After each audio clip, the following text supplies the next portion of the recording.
नमस्कार विद्यार्थी मित्रांनो, जोशना पवार या यूट्यूब चॅनलमध्ये आपल्या सर्वांचे मनापासून स्वागत आहे। आज आपण इयत्ता 10वीच्या वर्गाची मराठी या विषयाची बोर्ड प्रश्नपत्रिका उत्तरांसहित अभ्यासणार आहोत। हा पेपर 15 मार्च 2022 रोजी झालेला आहे। रियल प्रश्नपत्रिका आहे ही आणि सर्व प्रश्नांची उत्तरे तुम्हाला या ठिकाणी मिळतील। त्यामुळे तुम्हाला मराठी विषयाचा अभ्यास करण्यास मदत होईल। एकूण 80 गुणांचा हा पेपर आहे। कृती पत्रिकेसाठी काही सूचना दिलेल्या आहेत। बघा, बराच वेळा आपण सूचना वाचत नाही, तर आपण या ठिकाणी सूचना सुद्धा वाचून घेणार आहोत, ज्याच्यामुळे तुम्ही ज्यावेळेस पेपर घ्याल, प्रश्नपत्रिका तुमच्या हातात पडेल, त्यावेळेस तुम्हाला सूचना वाचण्याची आवश्यकता भासणार नाही।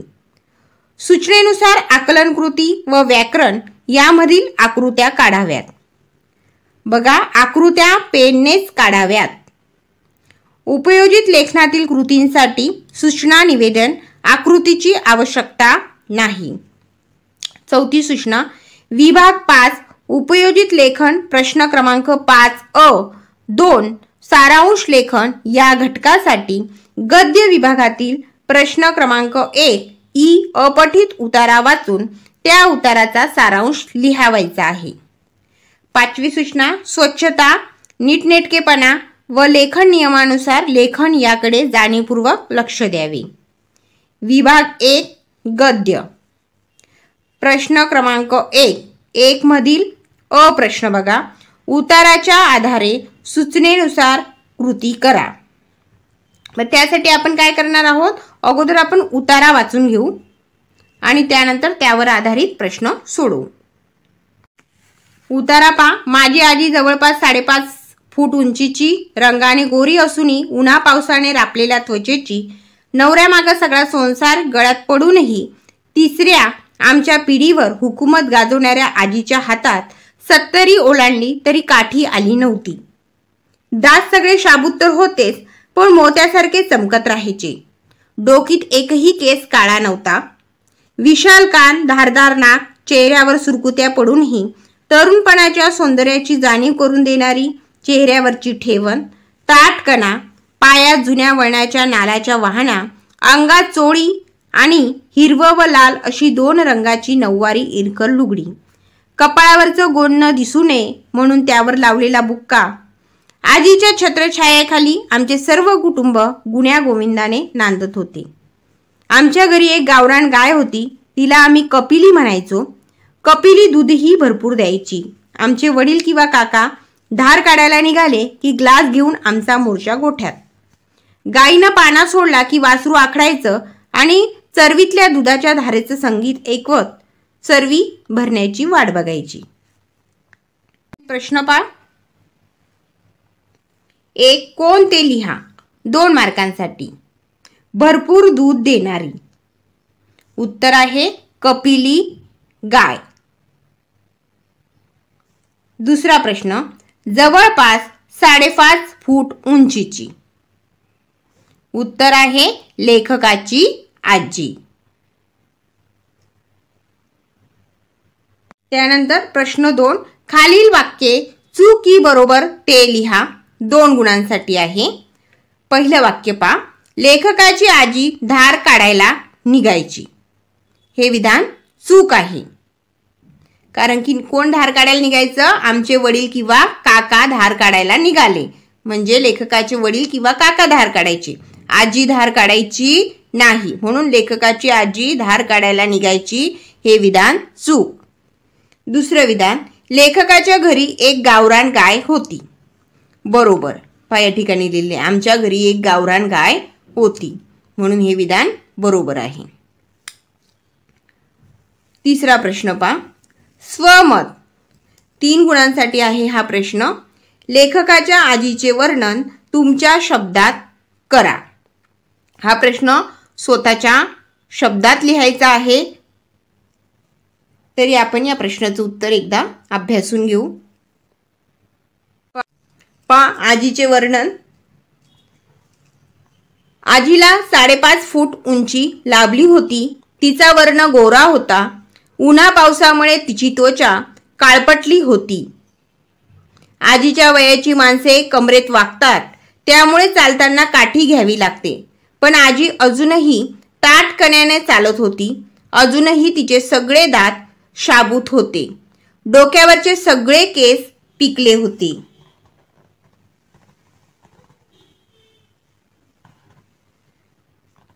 विशाल कान व धारदार नाक यांनी आजीच्या सौंदर्यात भर पडत होती.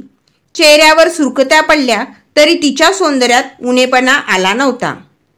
त्या काळात इरकली लुगडी उच्च राहणीमानाचे लक्षण होते. हिरव्या व लाल रंगाची नऊवारी, इरकली लुगडी व अंगात चोळी असा तिचा पेहराव असे. कपाळावरचं गोंधन दिसू नये म्हणून त्यावरती बुक्का लावी. ती नेहमी नाली ठोकलेल्या जुन्या वळणाच्या वाहना वापरत असे. अशा प्रकारे आपल्याला लेखकाच्या आजीचे वर्णन करायचे आहे. हा प्रश्न पहा. उताराच्या आधारे सूचनेनुसार कृती करा. अगोदर आपण उतारा वाचून घेऊ आणि त्यानंतर त्यावर आधारित प्रश्न पाहू.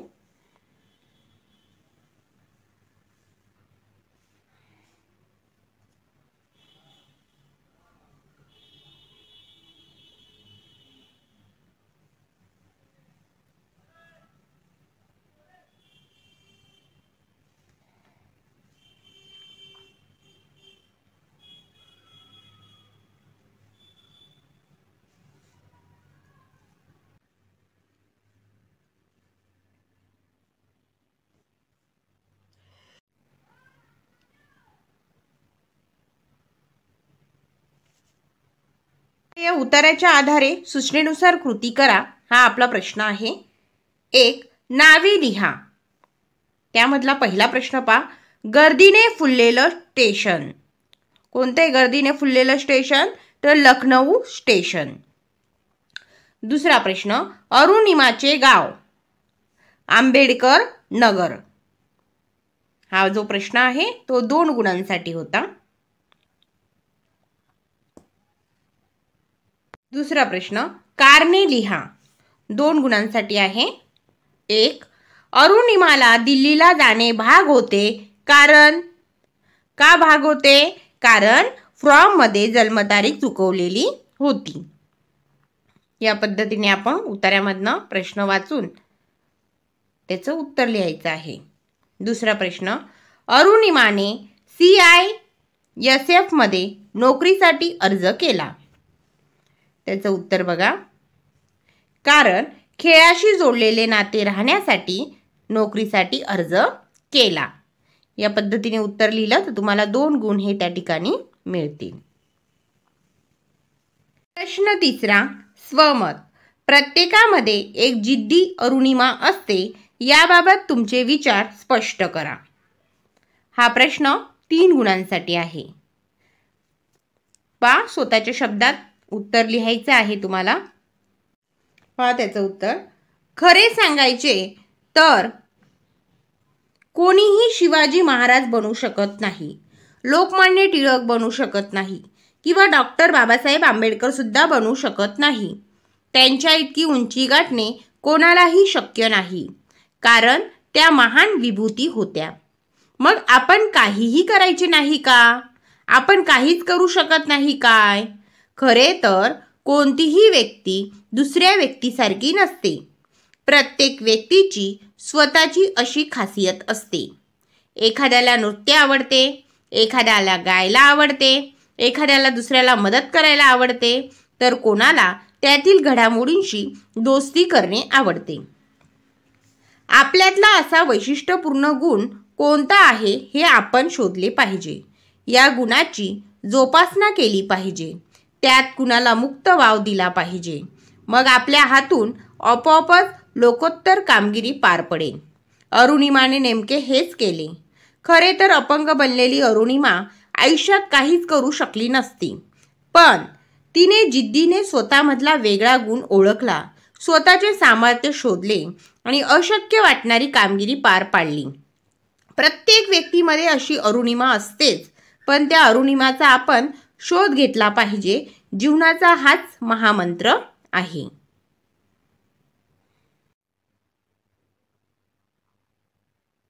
पुढचा प्रश्न पहा. अपठित गद्य 1 आकृती पूर्ण करा. अगोदर आपण उतारा वाचून घेऊ.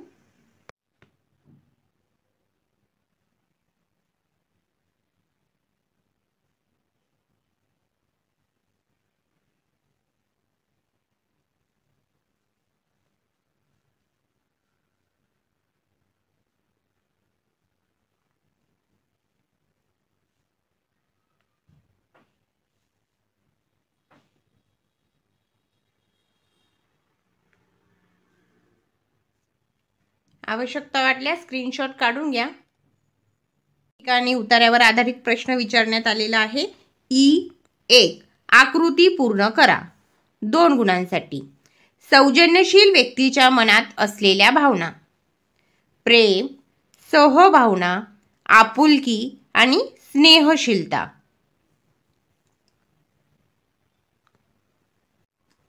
2 चौकटी पूर्ण करा. 1 सुजनांकडून अपेक्षित असलेले. उत्तर आहे सौजन्य. आणि 2 सौजन्यातून व्यक्त होणारे. उत्तर आहे प्रेम. सौजन्यातून व्यक्त होणारे प्रेम. हा प्रश्न 2 गुणांसाठी होता. पुढचा आहे विभाग 2 पद्य. प्रश्न क्रमांक 2. कवितेच्या आधारे सूचनेनुसार कृती करा. त्यासाठी आपण अगोदर कविता वाचून घेऊ.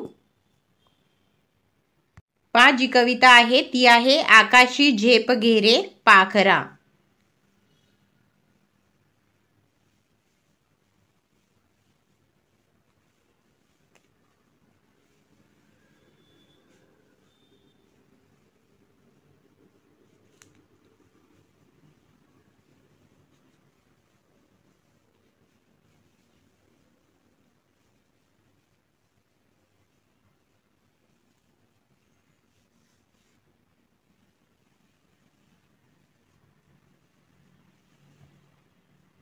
अशा पद्धतीची ही कविता आहे. कवितेवर आधारित प्रश्न बघा. चौकटी पूर्ण करा. 2 गुणांसाठी. 1 कष्टाने मिळणारे फळ. आणि दुसरे पहा घामातून फुलणारे मोती. दुसरा प्रश्न योग्य पर्याय निवडून वाक्य पूर्ण करा. 2 गुणांसाठी. 1 सुख लोलूप झाली काया म्हणजे. 4 पर्याय दिलेले आहे. योग्य पर्याय निवडायचा आहे आपल्याला. योग्य पर्याय ई आहे. चौथा पर्याय. सुलोलूप झाली काया म्हणजे. सुख लोलूप झाली काया म्हणजे सुख उपभोगण्याची सवय लागते.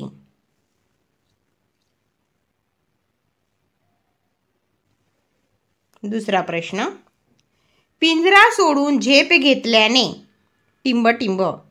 4 पर्यायांपैकी योग्य पर्याय 3ऱ्या क्रमांकाचा आहे. ई पर्याय बरोबर आहे. आपल्याला स्वसामर्थ्याची जाणीव होते. पिंजरा सोडून झेप घेतल्याने पुढे लिहायचे आपल्याला स्वसामर्थ्याची जाणीव होते.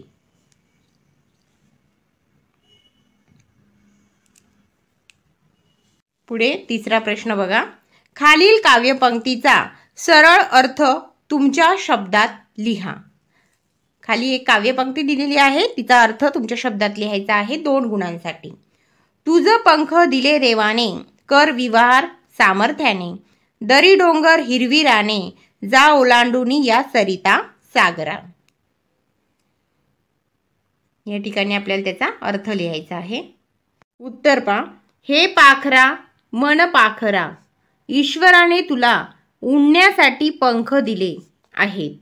पंखातील बळाने तू आकाशात मुक्तपणे संचार कर. जमिनीलगत असणारे डोंगर दऱ्या हिरवी राने नद्या व समुद्र सारे अडथळे ओलांडून दिशांच्या पार जा. अशा पद्धतीने इथून इथपर्यंत त्याचा अर्थ लिहायचा आहे.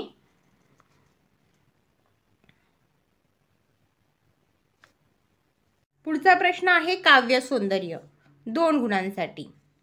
आकाशी झेप घेरे पाखरा, सोडी सोन्याचा पिंजरा, या ओळींमधील अर्थ सौंदर्य स्पष्ट करा. उत्तर पा.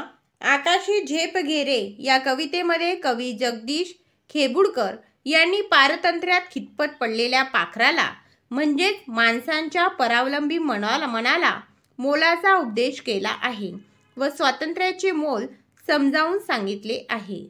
प्रस्तुत ओळीतील मतितार्थ असा की यामध्ये पाखराला आकाशात भरारी घेण्याचे आव्हान केले आहे.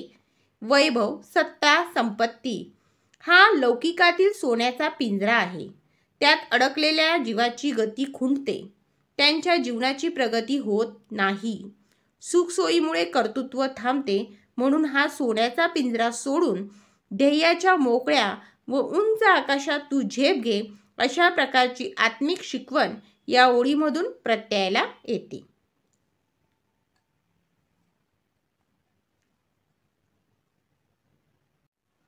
पुढचा प्रश्न आ. खालील मुद्द्यांच्या आधारे कोणत्याही एका कवितेसंबंधी खालील कृती सोडवा. एकूण 4 गुणांसाठी हा प्रश्न देण्यात आलेला आहे. मुद्दे आश्वासक चित्र किंवा वस्तू.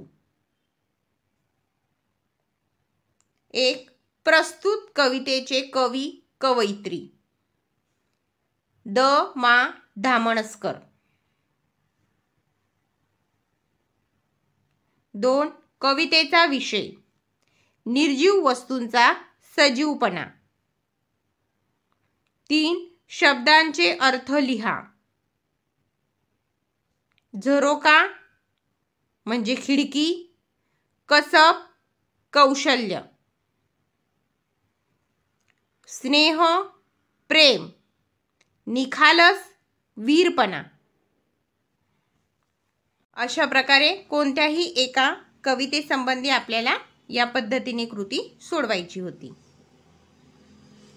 ही प्रश्न पहा. 4 गुणांसाठी आहे हा प्रश्न. खाली दिलेल्या काव्यपंक्तीचे रसग्रहण करा. खोद आणखी थोडेसे, खाली असतेच पाणी, धीर सोडू नको, सारी खोटी नसतात नाणी. या काव्यपंक्तीचा आपल्याला रसग्रहण करायचं आहे. या उत्तरावर आधारित तुम्ही रसग्रहण लिहायचं आहे. सकारात्मक पॉझिटिव्ह जीवन कसे जगावे व प्रयत्नवादी कसे असावे हा मोलाचा संदेश देताना कवयित्री म्हणतात, निराश होऊ नकोस, जमीन खणत राहा, आणखी थोडेसे खोद, जमिनीखाली नक्कीच तुला पाणी मिळेल, जिद्दीने प्रयत्न कर, जीवन जगताना हिंमत सोडू नको, सर्व माणसे स्वार्थी नसतात, काही प्रामाणिक माणसेही खरी नाणी जगात असतात, हा विश्वास मनात असू दे.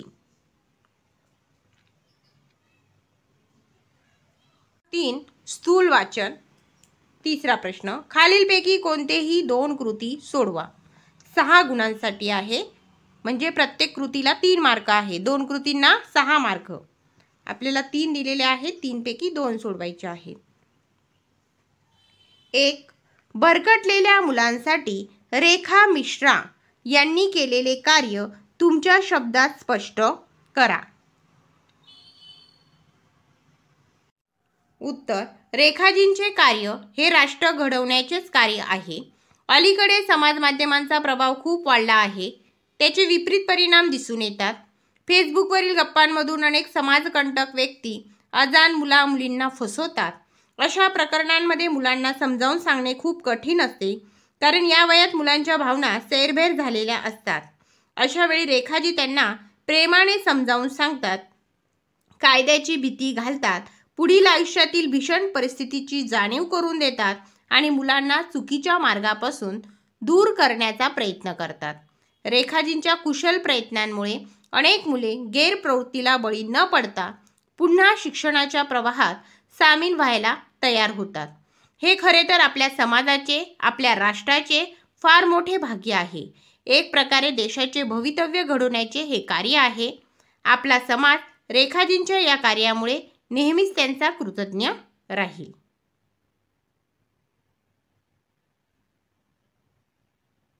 प्रश्न दुसरा.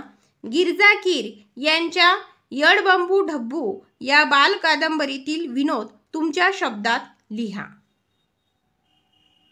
उत्तर. कुणालाही दुःखी ठेवू नये असा आईने ढब्बूला उपदेश केला होता. ढब्बूने तो शिरोधार्य मानला. व्याह्यांना देण्यासाठी ठेवलेले मिठाईचे ताट ढब्बूने भिकाऱ्यांना वाटले. भिकाऱ्यांना अर्थातच प्रचंड आनंद झाला, पण घरातील मंडळी खूप कातावली. आईचा उपदेश ढब्बूने शब्दशः पाळला. भिकारी म्हणजे माणसेच, त्यांना तरी दुःखी का ठेवावे असा व्यापक विचार त्याने केला. पण लोक जेव्हा असा व्यापक विचार मांडतात तेव्हा त्यांच्या मनात खराखुरा व्यापक विचार नसतो. लोक संकुचितच विचार करतात. सर्वांशी प्रेमाने वागावे असे म्हणताना त्यांच्या मनात सर्व म्हणजे घरातील माणसे असतात किंवा नातेवाईक, शेजारी पाजारी, मित्रमंडळी इत्यादी असतात. फार झाले तर सर्व म्हणजे परिसरातील लोक असतात. जात धर्म यांचा विचार करू नये असे त्यांच्या मनात नसते. यातून विसंगती निर्माण होते. ढब्बू स्वतःच्या वागण्यातून समाजातील ही विसंगती दाखवून देतो, त्यामुळे विनोद निर्माण होतो.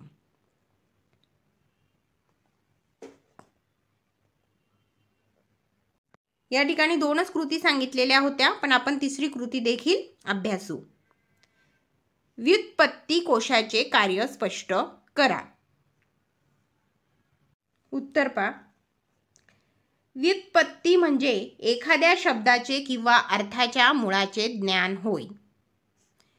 व्युत्पत्ती सांगणे म्हणजे एखाद्या शब्दाच्या मुळाविषयी माहिती देणे होय.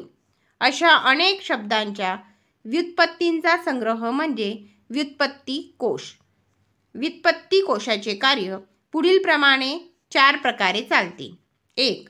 मराठी भाषेतील प्रमाण व बोली शब्दांचे मूळ रूप दाखवणे. 2. विशिष्ट प्रदेशात व भौगोलिक परिसरात एकाच शब्दातील उच्चारात बदल होत असतो. हा शब्दाच्या उच्चारातील बदल व फरक दाखवणे. 3. भाषेमध्ये इतिहासाच्या दृष्टीने फरक होत असतात. भिन्न काळात जे शब्दात बदल होतात त्या बदलांचे कारण स्पष्ट करणे. 4.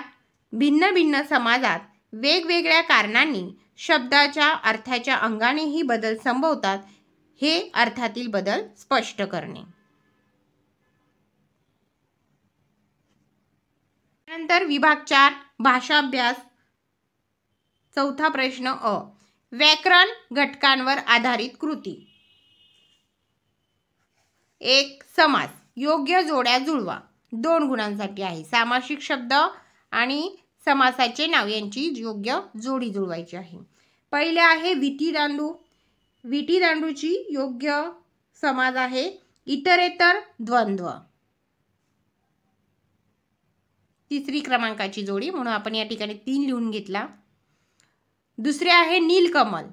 नीलकमलच्या समासाचे नाव आहे कर्मधार्य. चौथ्या क्रमांकाची जोडी, या ठिकाणी आपण 4 लिहून घेतला. तिसरे पा पंचपाळे. हा समास आहे द्विगु समास, म्हणून या ठिकाणी आपण 1 लिहिला. 4 नंबरचे पा भाजीपाला. समास आहे समाहार द्वंद्व, म्हणून या ठिकाणी 2 लिहिला. विटी दांडू इतरेतर द्वंद्व. नीलकमल कर्मधार्य. पंचपाळे द्विगु समास. भाजीपाला समाहार द्वंद्व समास. दुसरा प्रश्न पहा. शब्दसिद्धी. खालील तक्ता पूर्ण करा. 2 गुणांसाठी दिलेला आहे. अभिनंदन, हळूहळू, सामाजिक आणि उपमुख्याध्यापक यांच्या आधारे आपल्याला तक्ता पूर्ण करायचा आहे. प्रत्यय घटित सामाजिक, उपसर्ग घटित अभिनंदन, उपमुख्याध्यापक आणि अभ्यस्त हळूहळू. प्रश्न तिसरा. खालीलपैकी कोणत्याही 2 वाक्य प्रकारांचा अर्थ सांगून वाक्यात उपयोग करा. 2 वाक्य प्रकारांचा आपल्याला अर्थ सांगायचा आहे आणि त्यांचा वाक्यात उपयोग करायचा आहे 4 गुणांसाठी. 1. कानोसा घेणे, अर्थ आहे अंदाज घेणे.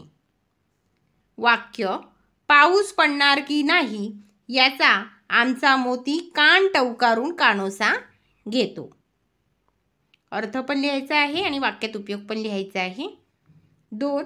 आनंद गगनात न मावणे, अर्थ खूप आनंद होणे. 3. कंठस्थान घालणे, अर्थ आहे ठार मारणे. भारतीय वीर जवानांनी सरहद्दीवर दहशतवाद्यांना कंठस्थान घातले. आणि 4 आहे पित्त खवळणे, अर्थ आहे खूप संतापणे. 4 पैकी तुम्हाला 2 लिहायचे होते. हा प्रश्न पहा. भाषिक घटकांवर आधारित कृती. 1. शब्द संपत्ती. खालील शब्द समूहासाठी एक शब्द लिहा, 1 गुणासाठी. म्हणजे दोघांना काय आहे, अर्धा अर्धा मार्क आहे. पहिलं पहा, दुसऱ्यावर अवलंबून असलेला परावलंबी. या ठिकाणी परावलंबी लिहावं लागेल. दुसरे, दररोज प्रसिद्ध होणारे, दैनिक.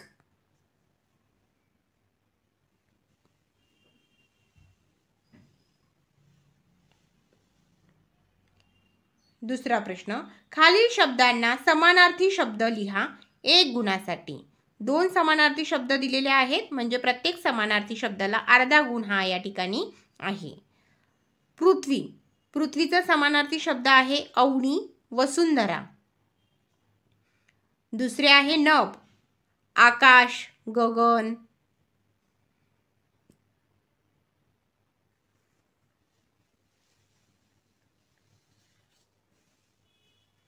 तिसरे पहा, खालील शब्दांचे विरुद्धार्थी शब्द लिहा, 1 गुणासाठी आहे. सुरुवात, विरुद्धार्थी शब्द आहे शेवट. सोय, गैरसोय.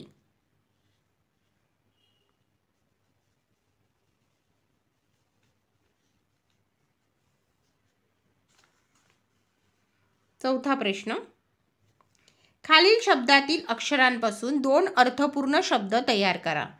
राखणदार, म्हणजे राखण व दार हे शब्द वगळून तुम्हाला 2 अर्थपूर्ण शब्द तयार करायचे आहे. राखणदार या शब्दावरून एक शब्द आपण तयार केला, खण, रण आणि राख. यापेक्षा वेगळे शब्द सुद्धा तुम्हाला तयार करता येतील.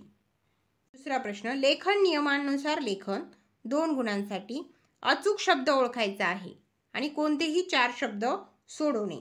एकूण तुम्हाला 6 शब्द दिलेले आहेत. 6 शब्दांपैकी कोणतेही 4 शब्द तुम्हाला सोडवायचे आहेत. पहिला शब्द आहे दुर्मिळ. आता या ठिकाणी दुर्मिळचे 4 शब्द दिलेले आहे. योग्य दुर्मिळ शब्द कोणता आहे? हा, म्हणून आपण हा दुर्मिळ शब्द बरोबर आहे.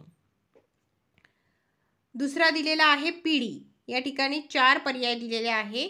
जो योग्य पर्याय आहे पिढी शब्द या पद्धतीने लिहितात. त्या ठिकाणी म्हणून आपण डॅश करून घेतलेली आहे. तिसरे पहा, कुटुंब. 4 पर्याय दिलेले आहेत, पण 4पैकी हा पर्याय आपला बरोबर आहे, कुटुंब. आशीर्वाद शब्द दिलेला आहे. जो योग्य आशीर्वाद शब्द आहे तो 3 क्रमांकाचा आहे, आशीर्वाद. अचूक शब्द आपल्याला ओळखायचा आहे.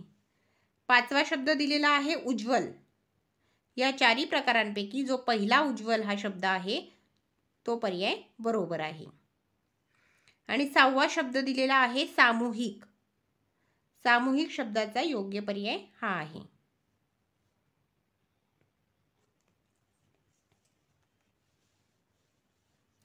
तिसरा प्रश्न आहे विरामचिन्हे.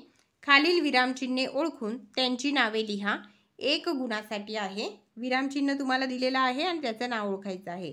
पहिलं जे विरामचिन्ह आहे ते आहे स्वल्प विराम आणि दुसरे जे विरामचिन्ह आहे ते आहे दुहेरी अवतरण चिन्ह. चौथा प्रश्न पहा, पारिभाषिक शब्द 1 गुणासाठी. खालील शब्दांना प्रचलित मराठी भाषेतील शब्द लिहा. युनिट शब्द दिलेला आहे. युनिटचा मराठीतील शब्द आहे घटक, विभाग. दुसरा शब्द आहे ॲक्शन, त्याचा मराठीतील शब्द आहे कृती. विभाग 5 उपयोजित लेखन खालील कृती सोडवा. पत्रलेखन आहे 6 गुणांसाठी. खालील निवेदन वाचा व त्याखालील कोणतीही एक कृती सोडवा. हे जे निवेदन दिलेलं आहे ते वाचायचं आहे आणि 2 पत्रलेखन दिलेले आहेत त्यापैकी आपल्याला एक कृती सोडवायची आहे. निवेदन वाचून घेऊ. साहित्य सेवा वाचनालय साखरवाडी आयोजित राज्यस्तरीय वक्तृत्व स्पर्धा. या ठिकाणी स्पर्धा दिनांक 20 मार्च, वेळ सकाळी 9 वाजता. पारितोषिक वितरण सोहळा. प्रमुख पाहुणे आहेत श्री विक्रम मेहेंदळे, अध्यक्षा श्रीमती रेखा महाजन. स्थळ दिलेलं आहे हुतात्मा सभागृह साखरवाडी. संपर्क आयोजक साहित्य सेवा वाचनालय साखरवाडी आणि ईमेल ID त्या ठिकाणी दिलेला आहे sahityaseva@gmail.com. या पद्धतीने निवेदन दिलेलं आहे आणि त्या निवेदनावर आधारित आपल्याला पत्रलेखन पूर्ण करायचं आहे. विनया देशमुख विद्यार्थी प्रतिनिधी या नात्याने 2 कृती दिलेल्या आहेत. बघा, विद्यालयातील 5 विद्यार्थ्यांना वक्तृत्व स्पर्धेत सहभागी करून घेण्यासाठी आयोजकांना विनंती करणारे पत्र लिहायचे आहे किंवा वक्तृत्व स्पर्धेत प्रथम क्रमांकाचे पारितोषिक मिळाल्याबद्दल मित्राला किंवा मैत्रिणीला अभिनंदन करणारे पत्र लिहायचे आहे. आपण जे अगोदर निवेदन वाचले त्या निवेदनावर आधारित हे पत्र लिहायचे आहे. दोघांपैकी एक कृती आपल्याला पूर्ण करायची आहे.